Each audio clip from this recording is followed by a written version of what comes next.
nos contaras cómo es que llegaste. Este podcast está patrocinado por Ecolife, tu aliado experto en proyectos y soluciones con energía solar. Construyamos juntos la rentabilidad de tu empresa. Sector minero. Bienvenidos a una nueva entrevista en Neuron Energy Talks. El día de hoy tengo el privilegio de poder entrevistar a Alfredo Phillips, asesor externo de Argonaut Gold, asesor externo de New Gold Minera San Javier y vicepresidente de la Mining Task Force de la CanCham y consejero de almacenes de Minerals. Alfredo, ¿cómo estás? Muy bien, muchas gracias. ¿Cómo estás? Muy bien, muchísimas gracias a ti por darnos la oportunidad y el tiempo de entrevistarte. Justo en esta entrevista me gustaría tocar varios temas que ya discutimos un poquito, pero para que nuestra audiencia te conozca más, me gustaría que nos contaras cómo es que llegaste al sector minero. Pues mira, al sector minero yo estaba en Siemens, yo era director corporativo de asuntos gubernamentales, de comunicación, sustentabilidad, desarrollo de negocios y estrategia. Había fusionado dos áreas en Siemens. Y una de las funciones que tenías como director corporativo y miembro del comité ejecutivo era hacer coaching a líneas de negocio, y a mí me pidieron que coachara la línea de negocio del sector industrial, que era el sector minero.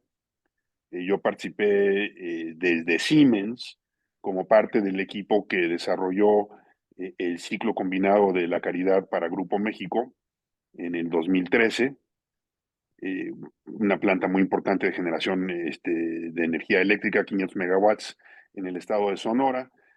Y también participé con Goldcorp, ayudándoles en distintas partes de los proyectos eléctricos que se tenían con ellos. Y fue Goldcorp la que dijo, oye, pues me gustó cómo trabajaste, vente con nosotros.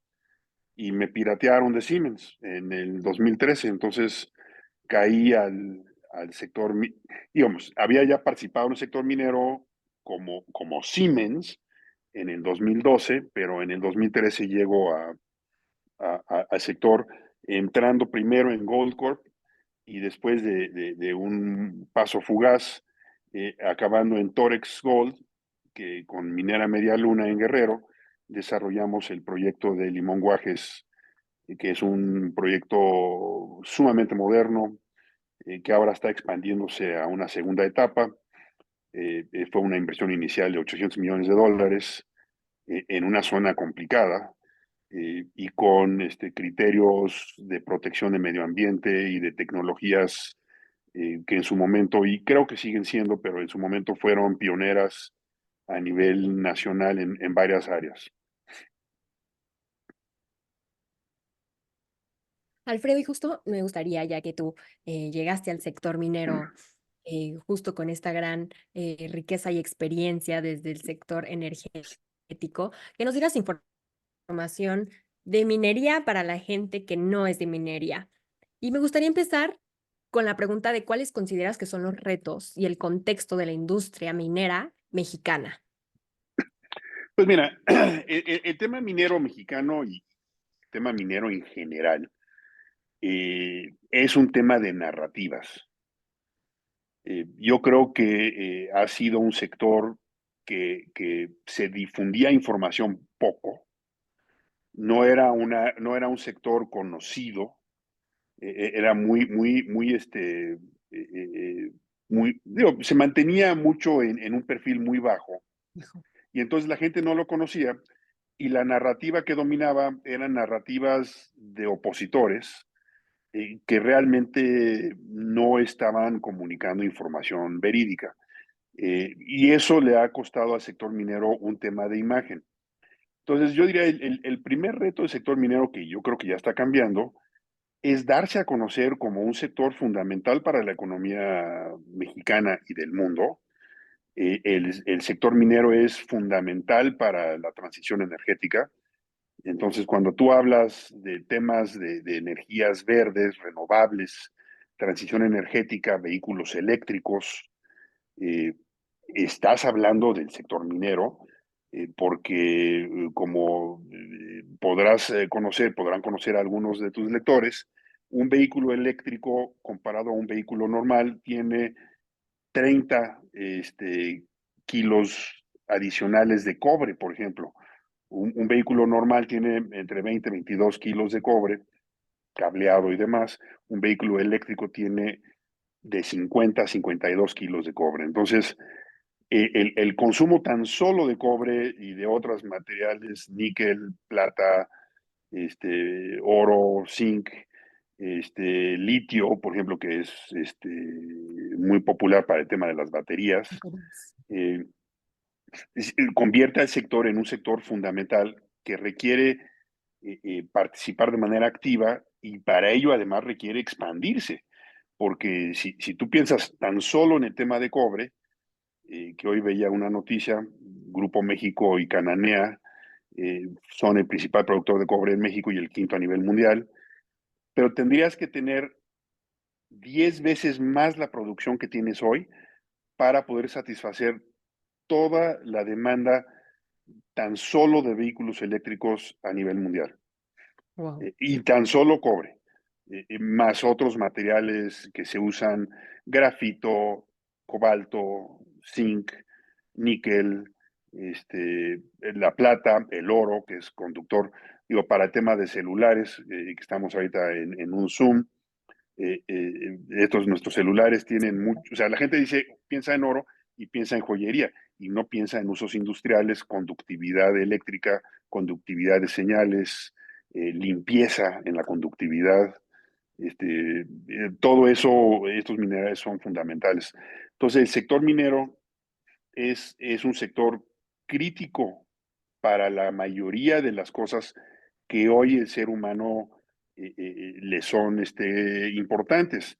Y quizás el reto es que se le reconozca como tal, que la narrativa que se exprese en el entorno de los medios y de los medios de las redes sociales y demás, refleje la realidad del sector, la realidad de lo que es el sector, la realidad de lo que son los temas de ESG en el sector en su manejo de agua, el sector en su manejo de protección de la gente, protección del ambiente, porque digamos, las imágenes muy desafortunadamente son las viejas imágenes de mineros de carbón en Coahuila, que esa no es la industria minera moderna, donde están en condiciones muy deplorables, cuando las minas nuevas en todo el mundo, como la que hablábamos de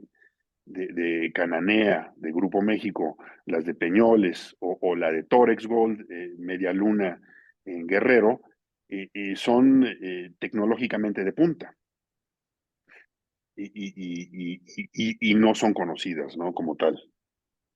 Claro, esta evolución que ha tenido el sector minero y justo lo que comentas, antes se mantenía como este perfil bajo, pero inconscientemente lo usamos todos los minerales en cosas cotidianas que usamos tal vez en nuestro día a día, que ni siquiera somos conscientes de que tiene ese mineral.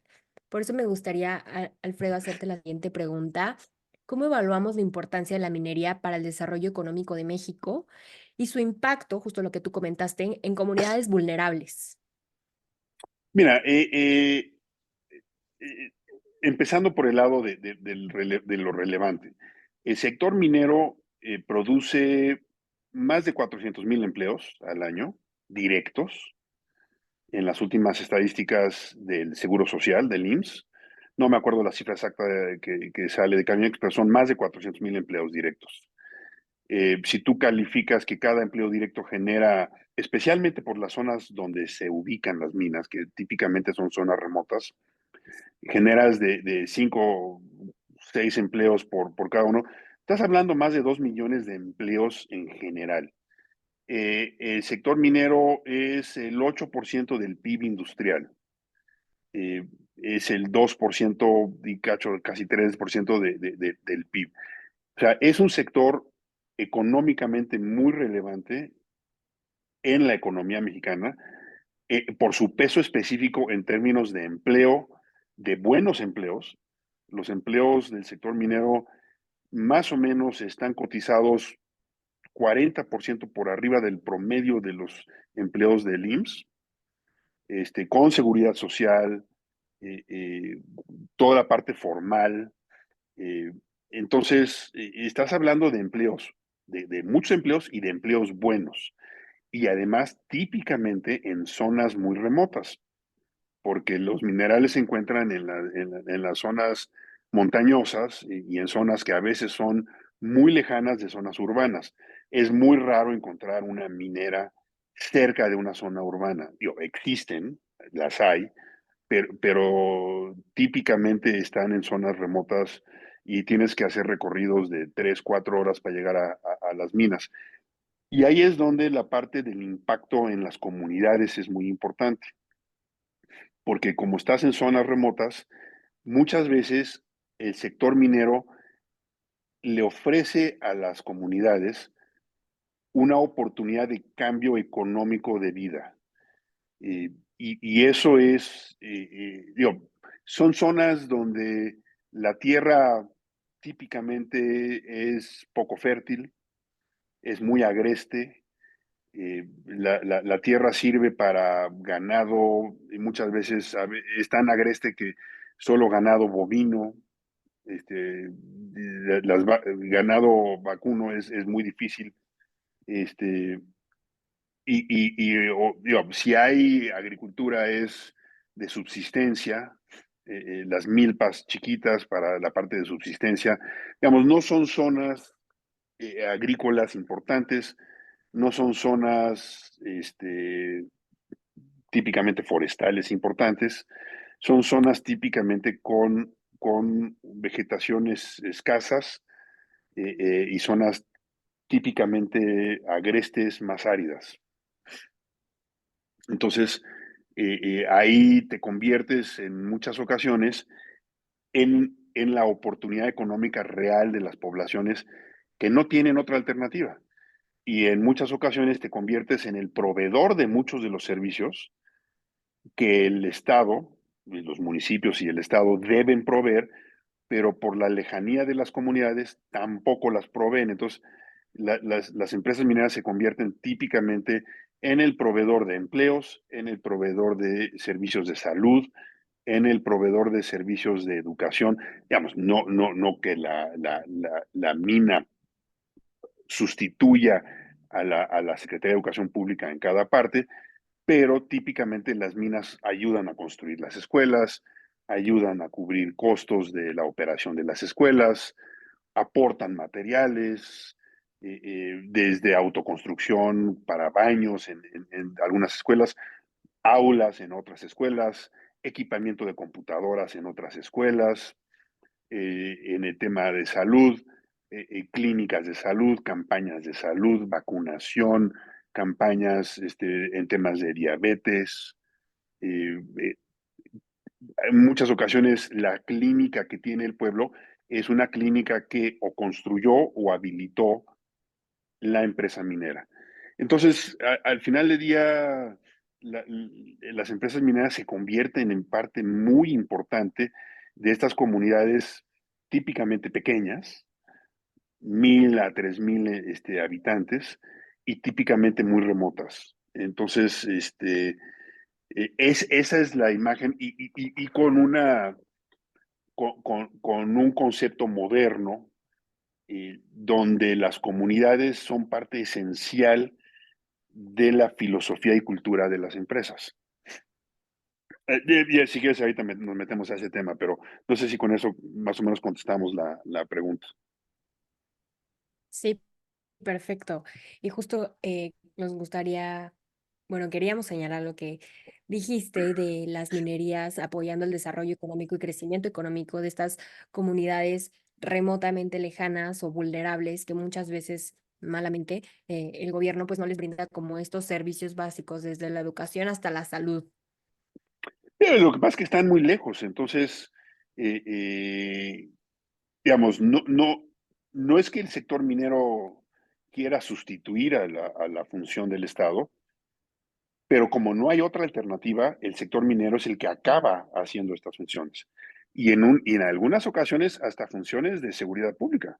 O sea, en algunas funciones, la empresa minera tiene a los guardias que acaban siendo la parte medular de la protección de las comunidades. O digo, eso lo ves en algunas comunidades remotas, pero digamos, típicamente temas de empleo, salud, educación, hay una presencia muy importante en el sector minero. eh, y hay varios estudios que demuestran que las zonas donde hay minas tienen mejores servicios que otras zonas remotas. Alfredo, y justo moviéndome un poquito de tema, justo lo que hablamos de la influencia de las ESG en la toma de decisiones y en el tema empresarial, me gustaría que nos ayudaras a explicar en qué medida influye el enfoque ESG de medio ambiente, responsabilidad social y gobierno corporativo en la toma de decisiones de compañías mineras en la actualidad. Pues mira, yo creo que es esencial.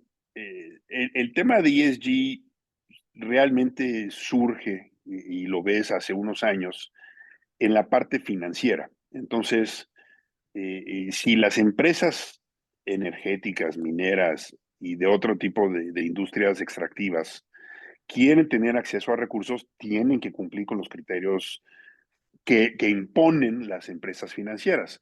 Esto lo viste con BlackRock y con otros grandes bancos y grandes fondos de inversión que le exigen a sus clientes que cumplan con ciertos criterios. Ahora, eso dicho, el sector minero tiene toda una cultura de ESG muy importante. Y ahorita hay toda una tendencia en una nueva cultura que se llama el negocio consciente.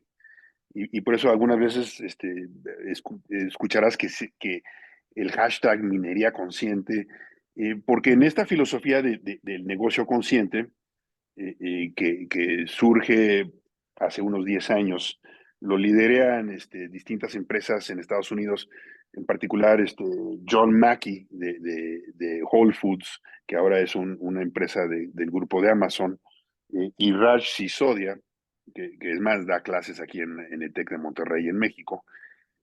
Y un poco la filosofía del negocio consciente es que el propósito del negocio va más allá de generar utilidades para los accionistas, sino que debe buscar el bienestar de sus accionistas, entre comillas, pero en un sentido más amplio, y que no es solo al accionista capitalista, ¿no?, al que tiene acciones, sino a los trabajadores, que también son parte de estos accionistas, de los stakeholders, como se les denomina, a las comunidades, a las cadenas de valor, y a la sociedad en general en una visión más amplia. Entonces, eh, eh, el negocio consciente te lleva a que tengas que tener un enfoque mucho más de colaboración, de lo que ahora las palabras les encantan, lo que llaman la co-creación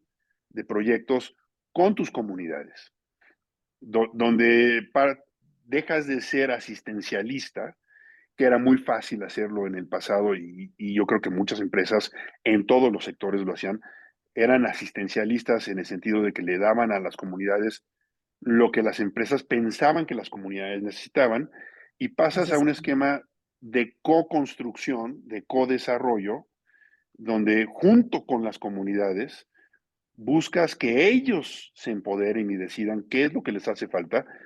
Tú los puedes ir guiando, pero ellos deciden, y entonces ellos toman la decisión, y han surgido las figuras de comités de desarrollo comunitario, que se les denomina CODECOPS, en distintos proyectos mineros, donde las empresas, en lugar de decir, oye, te voy a dar esto, dicen, a ver, ¿qué es lo que tú necesitas? Y entonces fondean los apoyos para que se pueda desarrollar lo que las comunidades han identificado como prioritario para ellas. Es un cambio de visión radical, que implica un cambio de cultura, un cambio que va más allá de lo que decíamos del asistencialismo del pasado, del hand me out, ¿no? Te doy esta dádiva, a decir, oye, ¿cómo te ayudo a que te desarrolles? Y en una visión de largo plazo, donde parte de esta nueva visión es qué va a suceder con las comunidades cuando ya no esté en la minera. Un proyecto minero puede tener una vida útil de 20 años, 25, 30. Una mina muy productiva puede tener 100, pero las minas en general tienen 20, 30 años, y cuando ya no hay mina, ¿qué sucede con la comunidad? ¿En qué se invirtió para que la comunidad pueda construir un futuro sin el proyecto minero una vez que no esté? Justo para que la comunidad al final sea autoindependiente. Sí, para que la comunidad, digamos, que el desarrollo económico que se deriva del proyecto minero ayude a darle independencia económica de largo plazo a la comunidad, que no dependa de la mina. Y hay muchos ejemplos muy positivos de cómo esto funciona. En el caso de Torex, de Media Luna, eh, se desarrolló un taller de costura con las esposas de los colaboradores y de las señoras que vivían en la zona, y ahora ese taller se ha convertido en una maquiladora de uniformes Wow. para las minas en general y para otros sectores. Entonces, han evolucionado de ser un taller que solamente se dedicaba a producir uniformes para la empresa a un taller que además en esa zona de Iguala hay varias maquiladoras de ropa que maquilan trajes, jeans y mucha ropa para marcas que se venden en Suburbia, Liverpool y demás. Y entonces ya este grupo de señoras tienen una empresa maquiladora que produce uniformes, pero que puede producir otras cosas, y que cuando la empresa ya no esté, aunque sigue creciendo esta empresa, puedan dedicarse a otras cosas. No dependan solo del sector minero. Y esta idea, igual que remarcaste, de que las industrias están desaprendiendo a darle a las comunidades los que ellos creen que necesitan. Al final las personas te pueden decir cuáles son sus necesidades y tú como industria ayudarles a desarrollarlas. Me parece que hoy es uno de los criterios más importantes de no venir al asistencialismo. No, es correcto. Y la parte más importante es que sean las comunidades las que decidan qué necesitan. La empresa les puede proveer de asesoría, de expertos. En muchos casos nos vinculamos con las universidades de la región. Digamos, a mí me ha tocado participar en el caso de Guerrero. Constituimos el primer acuerdo con la Universidad Autónoma de Guerrero, donde se hicieron varios proyectos en términos de auditorías de agua ciudadana, o sea, auditorías ciudadanas del tema de agua, para que ellos vieran, ellos decidieran con el apoyo de la universidad cómo tenía que ser el tema del agua, dónde querían hacer los muestreos, y eso da mucha transparencia y empodera a las empresas, a las comunidades a decir, a ver, nosotros hicimos las cosas. En el caso de Argonaut, en distintos lugares tenemos proyectos con la Universidad de Sonora, en Sonora, en un proyecto de La Colorada, en el proyecto de Cerro de Gallo en Guanajuato, con la Universidad de Guanajuato, hicimos con el área médica, distintas encuestas de salud, campañas de salud en la región del proyecto, con la Universidad Tecnológica del Norte de Guanajuato, hicimos proyectos de becarios, y es más, ya tenemos, de los becarios que tuvimos, ya tenemos las primeras gentes contratadas dentro de la empresa. Entonces, y ese es un proyecto que es un proyecto, que no es una mina, todavía no existe, y ya tienes gente de los proyectos, de los becarios que tenías, de los alumnos de las universidades, trabajando contigo. En el caso de Guerrero, cuando la Universidad de Guerrero quiso desarrollar la primera escuela de minería, Guerrero tiene una tradición histórica en la parte de geología, de ciencias de la tierra, en la zona de Tasco, pero no tenía ingeniería minera. Y en el campus que está cerca de Chilpancingo decidieron en Zumpango del Río establecer esta facultad de ingeniería minera, y ahora muchos ingenieros mineros trabajan en el sector minero. Entonces, son son procesos donde acabas siendo partícipe de una evolución y donde los beneficios que se generan acaban siendo mucho más poderosos y acaban empoderando a las comunidades, porque las comunidades son las que participan en este proceso. Muchos de los ingenieros mineros que se están contratando en proyectos mineros en Guerrero son guerrerenses, o sea, ya son ciudadanos del estado de Guerrero, son guerrerenses que se educaron en la Universidad Autónoma de Guerrero y que ahora acaban trabajando en Minera Media Luna, Minera Capela, que está en Teloloapan, que es de Grupo Peñoles, o en Campo Morado, o sea, en distintos proyectos mineros, o en Filos, que es de Equinox, que está ahí en Mezcala. Entonces, es muy importante ver cómo el impacto real que se tiene con las comunidades puede evolucionar en el tiempo. Y aquí tienes, o sea, la ventaja es que a mí me tocó participar en Torex en 2013 y hoy Torex sigue siendo una gran empresa minera con un liderazgo ejemplar en la parte de tecnologías.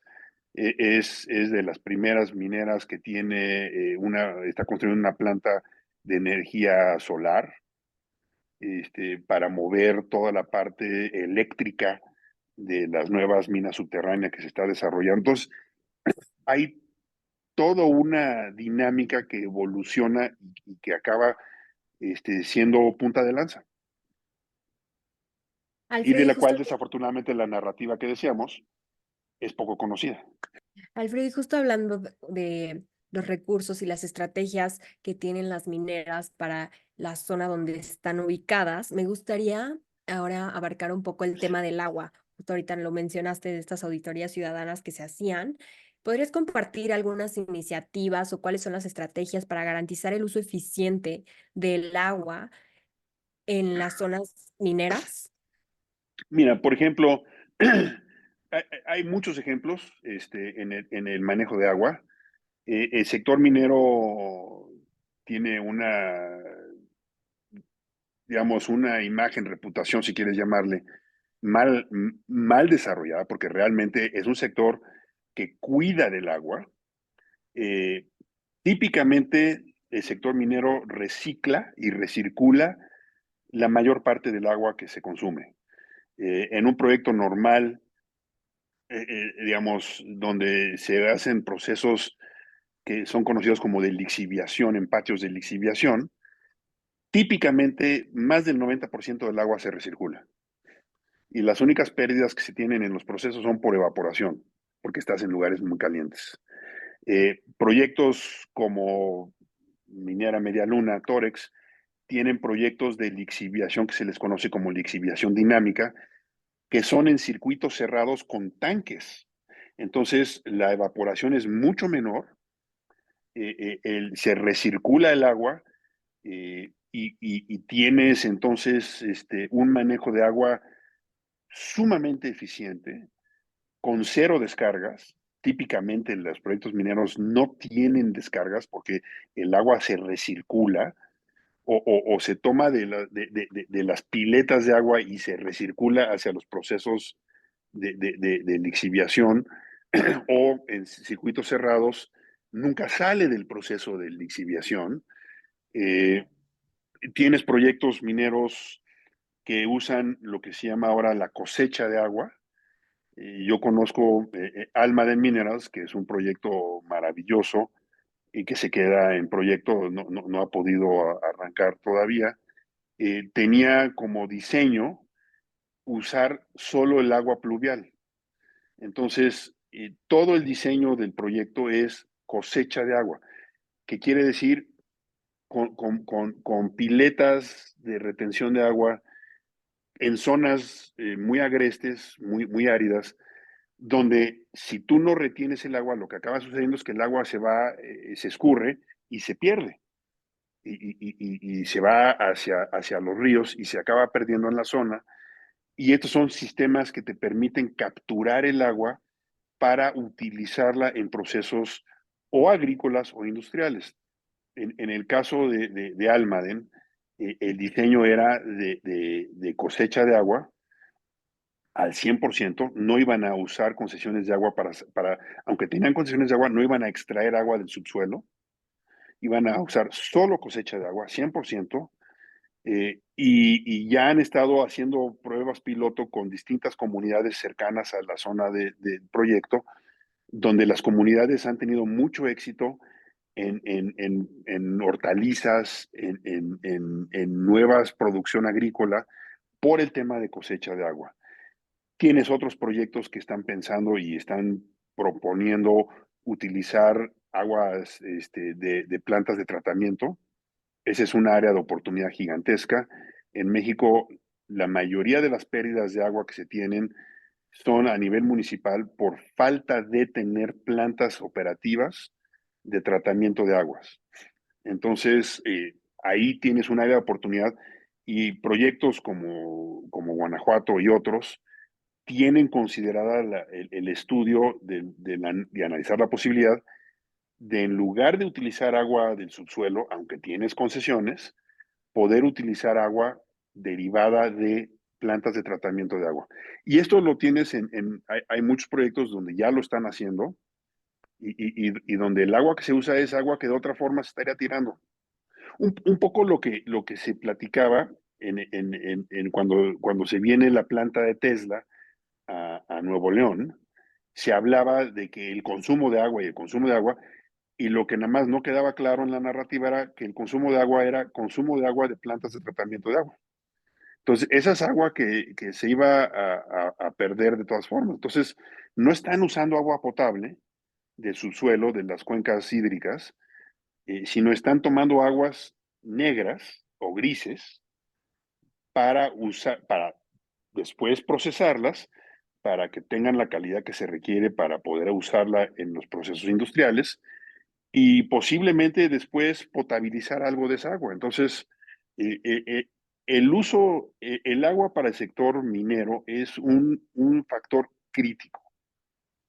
Es crítico porque es parte esencial del proyecto y es aún más crítico porque típicamente las zonas en las que se encuentran las minas, típicamente, hay excepciones, son zonas donde hay muy poca agua. Entonces, la conservación y el uso y el recircular y reciclaje de esa agua es muy importante. Y en zonas como Durango y en Sonora, eh, Argonaut recicla más del 90% del agua. Entonces, cuando dicen, bueno, el reciclaje es muy importante, sí, el sector minero ya lo hace. O sea, esto no es nada nuevo. En vez de hacer riego, es muy curioso. Si tú vas a una de las patios de lixiviación, los patios de lixiviación son grandes patios donde se deposita el mineral. Tienes geomembranas abajo que captan los líquidos y los llevan a unas piletas. De esas piletas el agua se pasa a unos filtros donde se capta ya la plata y el oro a través de un proceso electrolítico. Y el agua que queda se vuelve a mandar a los patios donde se riegan los patios con procesos hidropónicos por goteo, porque al regar por goteo se minimiza la posibilidad de evaporación. Antes, hace algunos años, hace muchos años, se regaba con grandes aspersores como si estuvieras regando las canchas de fútbol o los campos de golf. Y como las pérdidas por evaporación se dan muy altas en eso, ahora lo que se hace es con una red de tubos, de mangueras, se riega por goteo.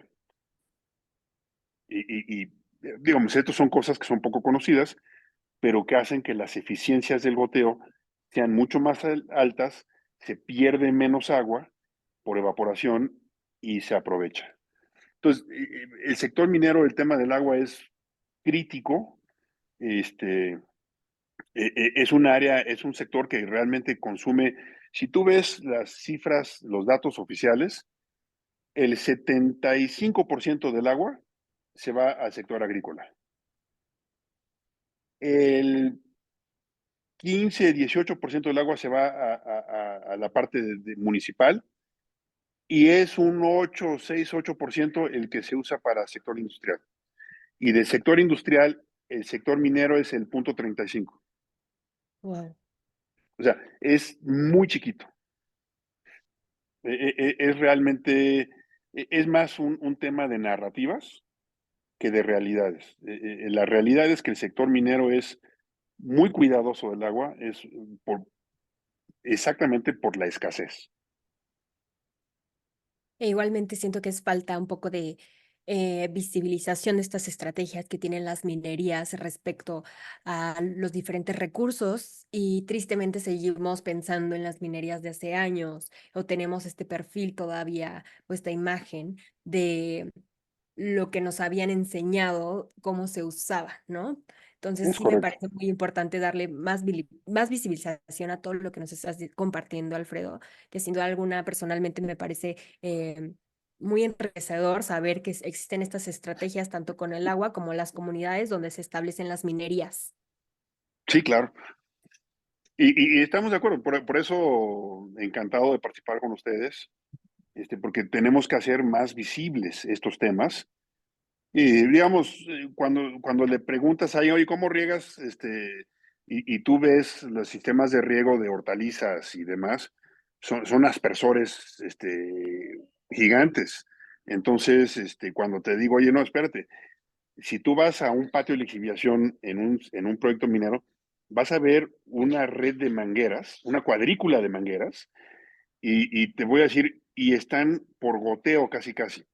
Y vas a decir, bueno, ¿cómo? No, pues sí, es casi casi por goteo, porque el tema del agua es un tema crítico y eso te minimiza las pérdidas por evaporación y te permite tener eficiencias de reciclaje de más del 90%. Alfredo, y ya como una de mis últimas preguntas, me gustaría que nos explicaras un poco de los ciclos que tienen las minerías, y traigo este ejemplo del cierre de ciclo productivo en la mina del Castillo. Sabemos que ya llegó su ciclo, a final, su ciclo productivo. ¿Podrías explicarnos un poco de estos procesos y qué sigue después de que una mina llega al cierre del ciclo productivo? Sí, mira, el tema de los cierres del ciclo productivo, lo primero que hay que calificar es como cualquier tema, o sea, el recurso es finito, eh, es como el recurso de hidrocarburos, es finito, entonces eh, tú identificas un depósito, lo minas, haces el diseño de la ingeniería para el minado, todo un proceso con modelos de 3 y 4 dimensiones, la cuarta dimensión el tiempo, y vas minándolo. Las tecnologías actuales te permiten minar hasta ciertos niveles de eficiencia.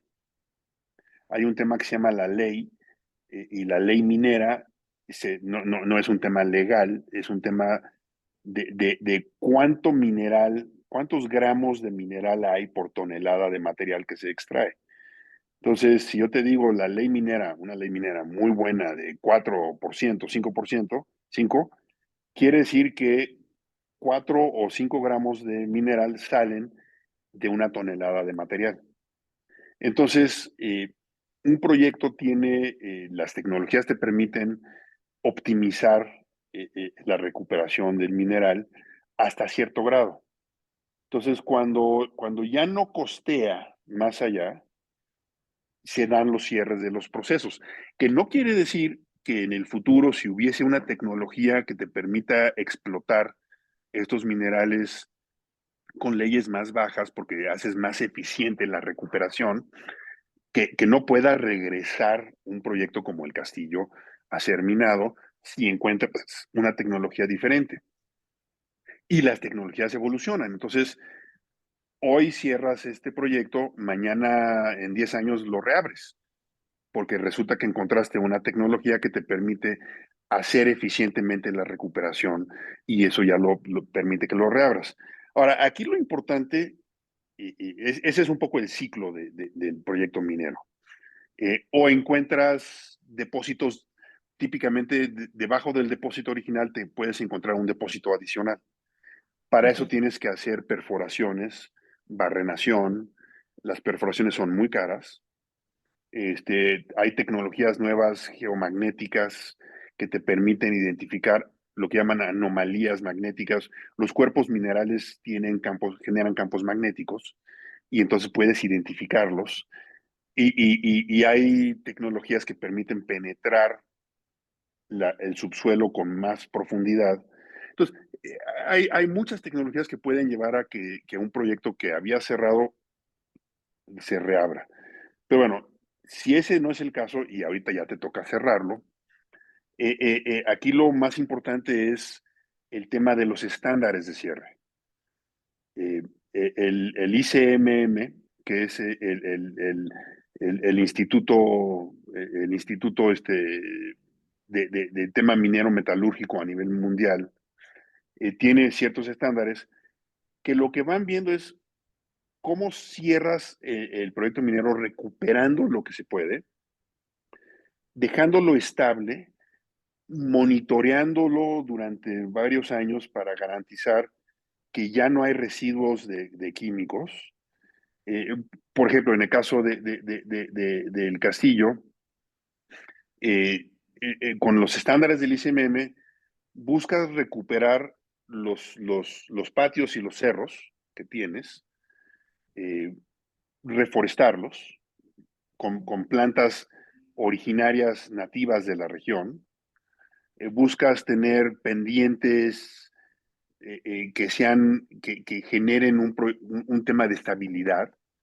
Típicamente estas pendientes son entre 22 y 27 grados de inclinación, porque eso te permite tener un cerro, un montículo estable, ¿no? Que no se vaya a caer con una lluvia, con viento, etcétera, que las plantas puedan echar raíces sobre los cerros, eh, que tengan tierra y tierra vegetal, cobertura vegetal suficiente para que la riqueza misma del suelo le dé a las plantas, que el tema del agua esté limpia, que se haya recuperado, que se mantenga un monitoreo de los efluentes, porque los patios de lixiviación, donde usabas sustancias químicas, cuando cae lluvia se sigue drenando y sigue saliendo del subsuelo en la parte de las tomas donde tenías las tomas de las piletas. eh, eh, Eso lo tienes que seguir monitoreando para ver que no tengas presencias de sustancias que no deban estar ahí y ver que se siga manteniendo dentro de los estándares y de las normas oficiales mexicanas para los distintos materiales, minerales, metales pesados que se puedan presentar. Esa es la parte ecológica técnica. Y en la parte social, cuando le entregas el proyecto ya a las comunidades, a los dueños de las tierras, ayudarles a desarrollar nuevas actividades en esas tierras. Por ejemplo, en el caso de La Colorada, que es un proyecto minero de Argonaut, en el que me tocó participar, no está en cierre, La Colorada, pero uno de las excavaciones, los pits que se le llaman, ya estaba en desuso, que era el pit central. Y entonces lo que se decide hacer con este proyecto, en colaboración con un rancho de ecoturismo que está ahí muy cerca, que se llama La Esmeralda. es- Aquí la ventaja es que La Colorada está muy cerca de Hermosillo, estás como a 45 minutos de Hermosillo.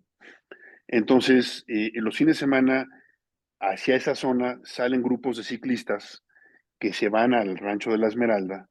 Entonces, trabajando con la gente del Rancho de la Esmeralda, trabajando con el liderazgo del presidente municipal, de Marcos Plat, y trabajando con Construplan, que es uno de los proveedores de servicios mineros para las empresas mineras a nivel nacional, pero en particular en La Colorada, se desarrolló un proyecto de ecoturismo dentro de la mina. dentro del Tajo Central, que era el primer Tajo que se había desarrollado, y entonces tienes un observatorio, se construyó un observatorio que te permite ver el Tajo, se adecuó toda esta zona para tener museo de tema minero, es un pueblo muy simpático, muy colorido, con oferta gastronómica, con distinta carne con chile, tortillas, muy rico, bacanora que se produce en la zona. Entonces acaba convirtiéndose en un proyecto ecoturístico para los fines de semana y ya se lanzó. Es un proyecto al que le tiene mucho interés el gobernador Durazo, porque es una alternativa que se ofrece para la ciudad de Hermosillo de actividades. Entonces, eso que se hace ahí, que no es el cierre, porque la Colorada sigue teniendo vida útil, se busca replicar este tipo de acciones en el castillo, que está más o menos a 1 hora de la ciudad de Durango, y se busca ver si puede haber un uso turístico de los lagos que se crearon en los tajos que se desarrollaron, si puede utilizarse las instalaciones para centros de fiestas, centros de reunión social, eh, y esto junto con la comunidad se va buscando a través de estudios vocacionales qué puedes hacer en la zona. En el caso de Castillo se encontró que había un tema de dulces regionales, había un tema de ecoturismo que se podía desarrollar, y esto lo haces junto con la comunidad. Digamos, tú haces tu estudio vocacional para ver desde un tema, desde una perspectiva académica, qué puede haber ahí, pero tienes que trabajarlo con la comunidad, porque como decíamos al principio, la comunidad tiene que ser la que decida qué quiere hacer. O sea, tiene que ser también parte de lo que decida la comunidad. el proyecto. ¿Qué proyecto ven ellos? ¿Qué les interesa hacer? Si les interesa. Y digamos, eh, eh, el castillo, que es parte del complejo del castillo y San Agustín, están muy cerca de San Juan del Río, que es una comunidad de donde es originario Pancho Villa. Entonces, ahí hay todo un tema de turismo histórico, hay distintas posibilidades de lagos chiquitos para ecoturismo, cabañitas para pasar el fin de semana.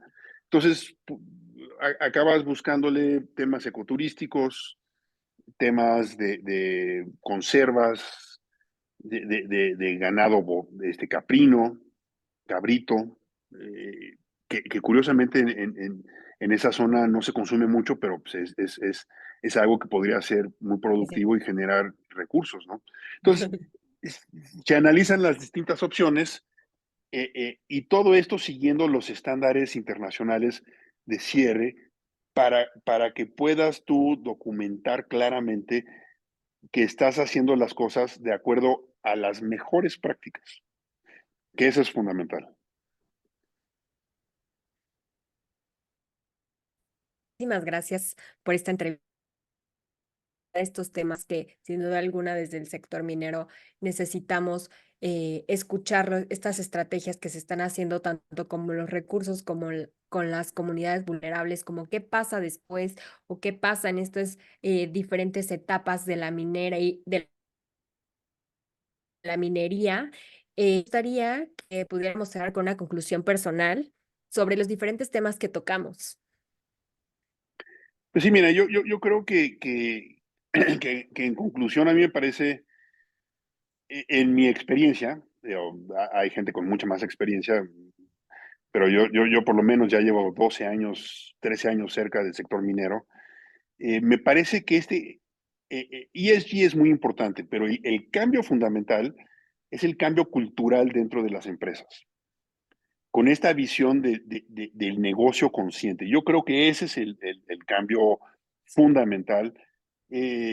Cuando yo llegué en Torex, Torex es un gran ejemplo de una empresa con una cultura institucional impresionante, con una visión de largo plazo, y eso facilita que las relaciones de la empresa con las comunidades, con los trabajadores, con los proveedores de servicios, sea la que tienen, sea muy rica y muy productiva, porque es un tema cultural de la empresa. No tienes que andarle, es un tema del liderazgo de la empresa, es un tema del entrenamiento y cultura de todos los trabajadores de la empresa y que permea hacia una, como decíamos, co-construcción, co-desarrollo.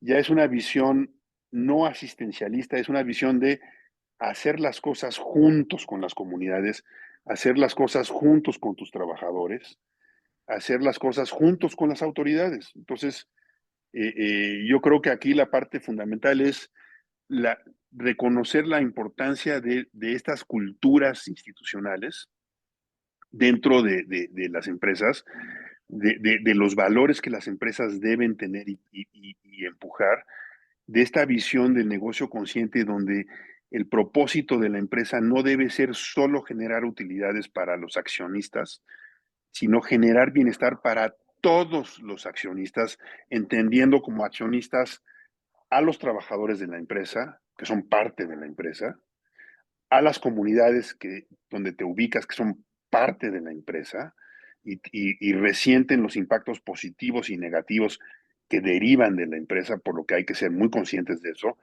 de los municipios en los que te ubicas, que aunque no estás directamente impactando en el caso del Castillo o San Agustín, estás a 20, 25 minutos de la cabecera municipal, pero no dejas de tener un impacto en el municipio porque tú generas 500 empleos y tus trabajadores van a la gasolinera que está en la cabecera municipal, van a los mercados de la cabecera municipal, van a los restaurantes de la cabecera municipal. Entonces, al final del día, acaba siendo un ecosistema. Y entonces el reconocer que todo ese sistema es parte de tu de tu responsabilidad en un sentido consciente, eso yo creo que es muy importante. Alfredo, pues muchísimas gracias por esta entrevista. Igualmente, muchísimas gracias a nuestro auditorio por escucharnos y visualizarnos en esta entrevista con Alfredo Phillips, asesor externo de Argonaut Gold, asesor externo de New Gold Minera San Javier y vicepresidente de la Mining Task Force de la CANCHAM y consejero de Almaden Minerals. Muchísimas gracias.